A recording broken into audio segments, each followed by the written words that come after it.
यदि नई दुनिया पुरानी दुनिया से अलग है तो नई दुनिया को पुरानी दुनिया से अधिक धर्म की जरूरत है। दोस्तों, ये बात किसी और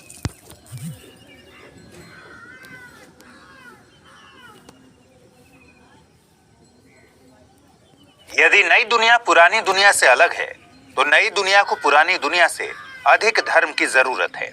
दोस्तों, ये बात किसी और ने नहीं बल्कि डॉक्टर भीमराव अंबेडकर ने कही थी। वही अंबेडकर जिन्होंने देश में जाति प्रथा के खिलाफ सबसे बड़ा मोर्चा खोला था। वही अंबेडकर जिन्हें संविधान निर्माता की उपाधि हासिल है। 1950 के दशक में अंबेडकर ने ये बात बौद्ध धर्म के समर्थन में लिखे गए अपने एक लेख में कही थी। अंबेडकर का मानना था कि धर्म के बिना भारत के दलित समाज का उद्धार नहीं हो सकता, मगर उनका यह भी मानना था कि जिस हिंदू धर्म से यह दलित समाज जुड़ा है उसके रीति रिवाज कभी भी दलितों का उद्धार नहीं कर पाएंगे। हिंदू धर्म की वर्ण व्यवस्था हमेशा दलितों का शोषण ही करती रहेगी। इसलिए अंबेडकर ने पहले ही सोच लिया था कि उन्होंने जिस धर्म में अपनी पहली सांस ली है उसमें आखिरी सांस नहीं लेंगे।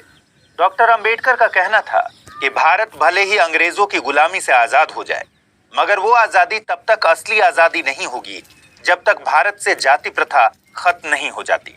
इस असली आजादी की तलाश में अंबेडकर ने दलित समाज से हिंदू धर्म छोड़ने की अपील कर दी। लेकिन उनके सामने सबसे बड़ा सवाल ये था कि हिंदू धर्म छोड़ने के बाद आखिर कौन सा धर्म इस शोषित वर्ग के लिए एक बेहतर विकल्प होगा। लंबे समय तक इस सवाल के जवाब की तलाश करते हुए आखिर में उन्होंने 14 अक्टूबर 1956 को बौद्ध धर्म अपना लिया। उनके साथ 3 लाख से ज्यादा दलित लोगों ने भी एक साथ हिंदू धर्म छोड़कर बौद्ध धर्म को अपनाया। आजादी के बाद भारत के इतिहास की ये बहुत बड़ी घटना थी। इसलिए आज इस घटना को हम विस्तार से समझेंगे, जानेंगे कि अंबेडकर ने सभी धर्मों को छोड़कर बौद्ध धर्म को ही क्यों चुना। मगर ये जानने के लिए अंबेडकर के जीवन और उनके संघर्षों के बारे में जानना बहुत जरूरी है। तो आइए अंबेडकर साहब के जीवन से शुरू करते हैं।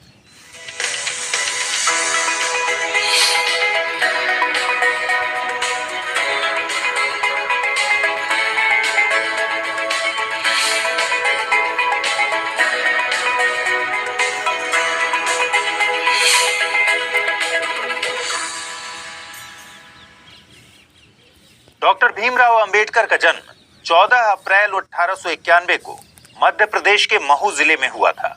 यहाँ उनके पिता ब्रिटिश सेना में काम करते थे और वे जाति से महार थे।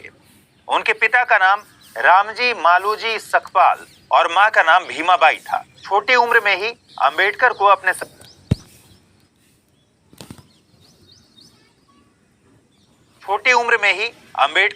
साथ होने वाले भेदभावपूर्ण व्यवहार से परेशानी होने लगी थी। पर इस भेदभाव के बावजूद भी अंबेडकर ने अपनी पढ़ाई लिखाई से ध्यान बिल्कुल नहीं हटाया। भीमराव अंबेडकर की किस्मत कुछ मायनों में अच्छी भी थी।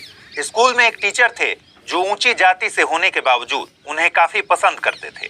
उनका नाम था कृष्णाजी केशव अंबेडकर।